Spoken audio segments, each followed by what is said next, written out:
Far Far West, like most games where you shoot people, has a melee button. It, unfortunately, isn't very good, dealing around 10 damage per hit, while the weakest enemies in the game have around 20 health. This, of course, led me to the brilliant idea of playing with almost exclusively melee, in every mode all the way up to the hardest difficulties in the game. Fortunately, there is a joker we can take advantage of to make melee not suck, called Fistfight. Fistfight is a joker that increases your raw melee damage up to a whopping 80 base damage at max stacks. Once upon a time, this card was supposed to double your melee with each stack, but I guess it just wasn't meant to be, as the description was quietly changed in the first update of Early Access. Rest in peace 160 damage melee. I never knew you, and I will mourn that for the rest of my life. My initial plan was just to see how far I could comfortably take melee, but I think I was able to push it to its limits. Starting out on normal, things were going really smoothly. Enemies don't do enough damage to really concern me, hordes are small, and a giant joker I found partway through sealed this as an incredibly easy run. For this run, and every run moving forward, I chose to play missions with the Necromancer as the final boss, as this was the only boss I could consistently hit. While it is also the hardest of the 4 bosses in my opinion, none of that matters when every other boss is effectively unhittable. For this challenge, I generally chose to ignore side objectives, mostly to save on time. The jokers that they give me could be really beneficial, but for right now, I don't need them, and it just takes up more time I don't want to spend. As for the main objective of each mission, there weren't really any that were particularly favorable over others. However, there were a few that I generally ignored. Payload, despite being really easy under normal circumstances, sounded like it would be really annoying to play, since I wasn't sure if I could punch enemies from on top of the cart. I also tended to ignore totem missions as well, since while they are one of the easier objectives under normal conditions, they can be a little tedious with melee and become a lot more difficult as the difficulty climbs and horde sizes get larger and more difficult for melee to deal with. Map choice is also something to take into consideration, as some maps are much easier to navigate than others or have attributes that make them more or less favorable to play for melee. I generally stuck to what the game considers to be, quote, easy maps, such as the Far West, the Desert, and the Far Far North. The Desert and the West are both really flat maps that are pretty easy to move around, and don't have a ton of areas where you can be easily cornered. There's a lot of room to move around and train enemies as you try and dip in and out of the horde to deal damage, making these 2 maps prime choices for a build like this. The North, while it has more mountains that can be a pain to cross in a rush, has areas with ice physics that let you fly across sections of the map incredibly quickly. The North also has the added benefit of the train that circles the map, which always carries a random legendary joker in the back for completely free. As for the other maps, they are all a bit more difficult to navigate and have many more impassable walls and mountains that force you to go around, which obviously can be an issue when you have a small skeleton army right behind you. Anyway, map choice and objective choice aside, I sped through my first mission, beat the out of the Necromancer, god that's a lot of damage, and finished my first melee mission with 0 problems. Moving on to hard, this is probably a good time to talk about enemy variety, as we start to see our first quote-unquote unpunchable enemy, these flying cannon skeletons. They spawn really high in the air and are obviously super far out of reach for our tiny little robot arms, but for now, I just chose to ignore them, since they actually offer a little bit of friendly fire that can help thin the crowd. There are a few enemies that can kind of help me like this. Pretty much any explosive-based unit, like the bombers and the kamikaze skeletons, can kind of just kill each other. The bombers tend to keep their distance and try to predict your movement, so you can kind of just kite melee units into the bombs to help thin the horde. The kamikazes are a little more annoying to deal with, since they actually really want you to punch them. They're fast, they spawn in pretty big groups sometimes, and while right now you can shrug off their damage really easily, that won't be the case forever. Rarely though, they kind of just blow up for fun, which not only damages surrounding enemies, but also applies a burn dot, easily finishing off almost any weak enemy in the game. Sometimes I would use Boing to try and apply shock to the bombers and get them to explode, but this was a rare last resort since I tried to avoid using spell damage as much as possible. Outside of the odd unpunchable enemy though, most enemies are still pretty easy to deal with, though we are seeing a little bit of nuance in how we should deal with them. You have standard grunts and gunslingers that die in one hit and serve no threat, but then you have some tankier enemies that require a little bit of thought to deal with. The barricades, these big guys with the shield, hit hard, and if you don't take care to bat out of their swings before going for the kill, they can and will chunk you down incredibly quickly. They also have enough health so that without damage buffs, they take 2 hits to take down. The bulls are similar, having the most health of any standard unit in the game and being kind of annoying to bait as well. Their charges have a pretty big area of effect and deal quite a bit of damage, so you have to jump pretty far out of the way to effectively deal with them. If you don't have your punches charged up beforehand as well, it is also kind of possible for them to get another charge off once you get into deal damage. All of this is not to say that hard mode is actually hard. I'd still clear it with little to no issue, but I am getting to a point where I can't just hold punch and sweep the stage with no thought. The Necromancer still doesn't have too much health and it dies without too much trouble. We're already halfway through the difficulties and so far nothing has served as a major roadblock. It was here going into very hard, however, that things took an unfortunate turn. Very hard mode serves as the introduction to the final enemy type that Far Far West has to offer, the Deadeye. Deadeyes are reasonably tanky and carry a sniper rifle that cannot miss as long as you're out of cover. They deal pretty decent damage for how far they can attack from and for how consistently they're able to hit you. Worst of all though, is the fact that, much like the cannons, they spawn really high in the air and really far out of our reach. Going into this build, this is where I thought melee would die. Ideally playing with only melee damage, I wasn't sure how I could invest enough into my jumps to be able to actually make it up to punch the cannons or let alone the Deadeyes. I do end up finding solutions for this later, but at the moment, I only knew one course of action. Okay, look, I know this isn't melee, but without killing the Deadeyes, there's no way I can finish these runs. It's also important to note that I recorded the majority of my footage on the launch patch before Deadeyes had their targeting nerfed to cap out at 2 aiming at a player at a time. It still isn't really reasonable to tank them now, and it was even less so back when I first started recording for this. I do find a much better, much cooler way to deal with them as time goes on, but that unfortunately doesn't come until much later. In addition to the Deadeyes though, very hard is where the game actually starts to become pretty challenging for this build to handle. The enemy spawn rates are now much higher than they were on hard, and it's getting easier and easier to get slammed by the horde while trying to pick off the more problematic enemies. It's also worth noting the HP and damage of enemies has been steadily increasing all this time, and some enemies are starting to pass old breakpoints. The bulls take 3 hits to go down now, and while I do punch pretty fast and hit pretty hard, it's still kinda concerning and slows down the flow of combat just a little bit. Heavier units like the Liches and the Horsemen from Danger Zones get even more health, and with how much of a problem they can be, I am more and more frequently to spend ritual and dull spells to take care of them, since otherwise I will probably die trying to take them out. This is also the point where the Necromancer at the end of each run starts to be a real threat. Not only does it now do a concerning amount of damage, but it also has so much more health than before, taking several cycles of Doll to kill safely. My usual game plan for these fights is to pop Doll in the center as it spawns and get as much damage as possible during what I refer to as the Mithrix attack, before backing out and kiting during projectile phases while I wait for Doll to come back up.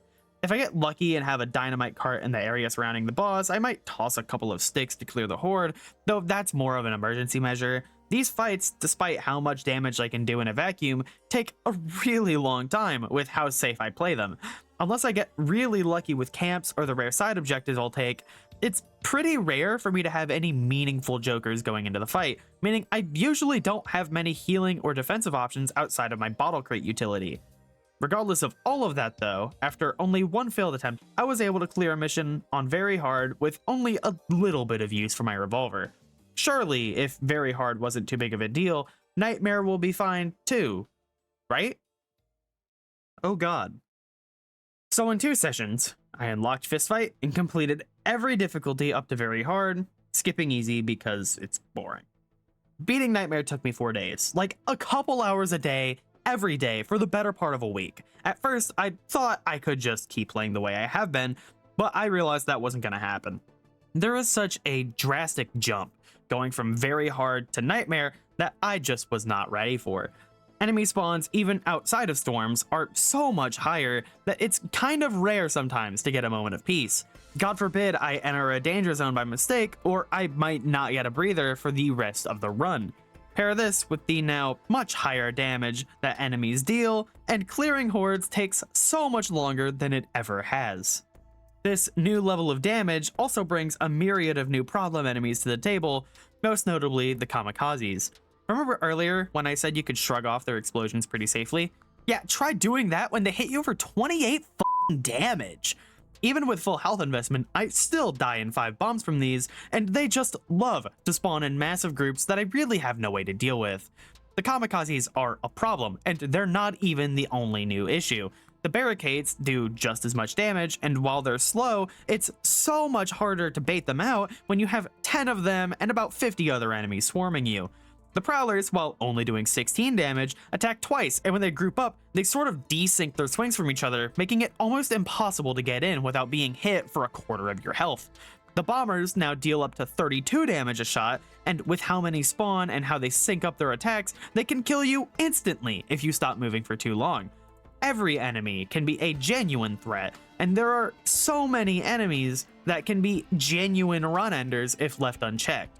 On top of all of this, there's one more mechanic I kinda neglected to mention: danger zones. Every mission has these big red circles on the map called danger zones, which spawn a massive group of enemies on world generation alongside a horseman, one of the tankiest and most dangerous non-boss enemies in the game. They have several attacks: a laser, lightning strikes, and a miniature version of itself that it really wants you to have. The horsemen are already no joke on their own, but paired with the sheer amount of enemies that spawn into danger zone, it can be a really big problem if you get too close and pull their aggro. To make matters worse, Nightmare spawns so many danger zones that it's not rare for one of your mandatory objectives to be placed within one, forcing you to visit. So to recap, Nightmare has the tankiest and hardest hitting enemies in the game, to the point where easy enemies are now genuine problems, has the most danger zones, forcing us to fight huge hordes alongside horsemen that, if I'm not careful, can kill the run by themselves, and has a far higher enemy spawn rate than any other difficulty, making both of the former issues so much worse. So how do I even play this? At first, I stuck to my original build with a second wind, 4 fistfights, and a bouncing ball alongside my revolver to deal as much melee damage as possible, while carrying Boing, Ritual, and Doll for as much spell support without speccing into damage spells. This did not work. Eventually, I started looking into new secondary options that could provide me some benefit over the revolver when I landed on Sheriff Stars. Aside from having basically infinite ammo if you're careful, the Sheriff Stars have 2 incredibly valuable jokers, the Jump Star and the Scavenger Star. Jump Star gives you 2 additional jumps while holding the stars, and Scavenger Star gives you doubled pickup range and a 30% movement buff while you're holding them. This brings me up to 3 jumps, and with max jump height investment, it makes taking care of Deadeyes almost reasonable without shooting.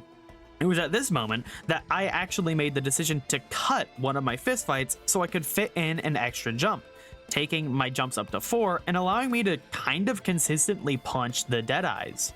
This, unfortunately, lowers my punch damage to just 60, meaning I can't one-hit Prowlers and minigunners, and some bulkier enemies now take 3 or even 4 punches to kill, but if I can punch the Deadeyes, it's worth it. Of course, they still have a tendency to spawn much higher than I can reasonably reach, but overall my reliance on my secondary for damage is just a little bit lower with them.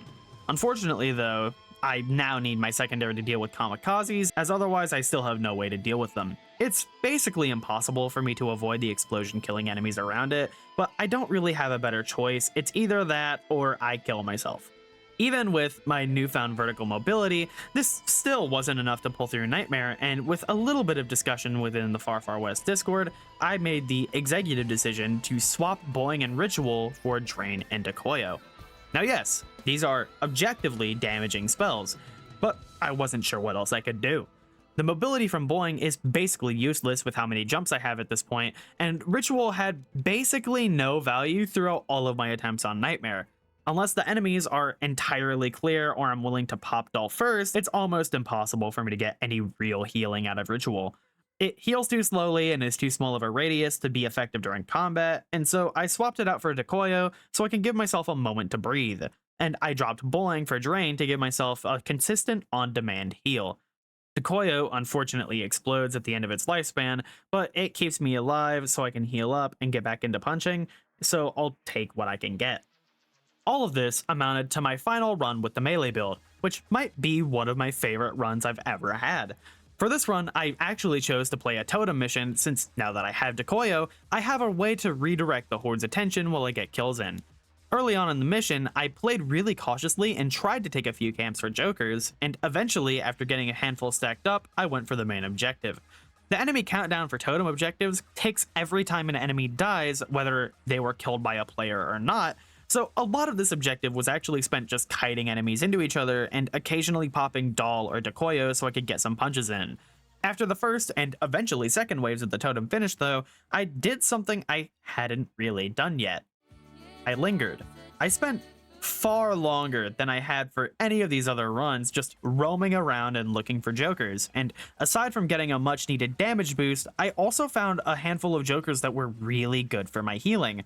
Of course, all of this bumming around did lead me into a couple of storms, and I very well could have gotten killed, but I didn't, and I walked away with around 20 jokers, full HP, and a dream.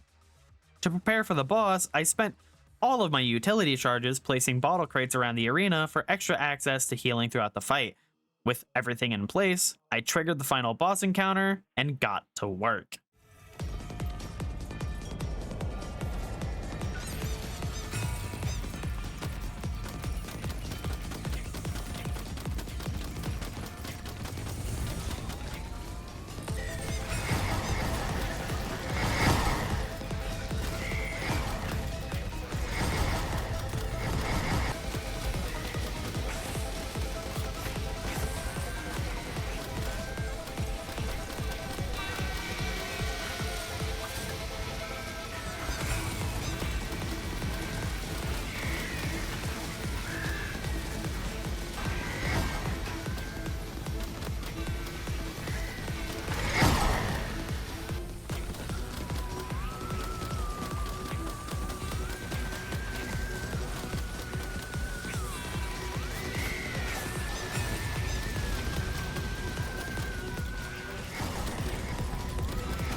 Six and a half minutes. It took me 6.5 minutes of kiting the boss and punching it when I could to finally kill the necromancer and open up extraction. All I have to do is step on the train and nothing else matters. I could have just ran around the map until the train came, but I chose to stand my ground and play for some extra kills until it arrived. I hopped aboard and successfully beat Nightmare with mostly melee damage. Despite how hard this got to be moving into Nightmare, I had a ton of fun playing like this, and I am really excited for when proper melee weapons are introduced down the line. I really hope that we see some more longer range or even AoE options for melee in the future, since I think those are exactly what melee needs to be a genuinely really viable damage option. For now though, that's going to be it from me. I hope you enjoyed this video, and thank you so much for watching.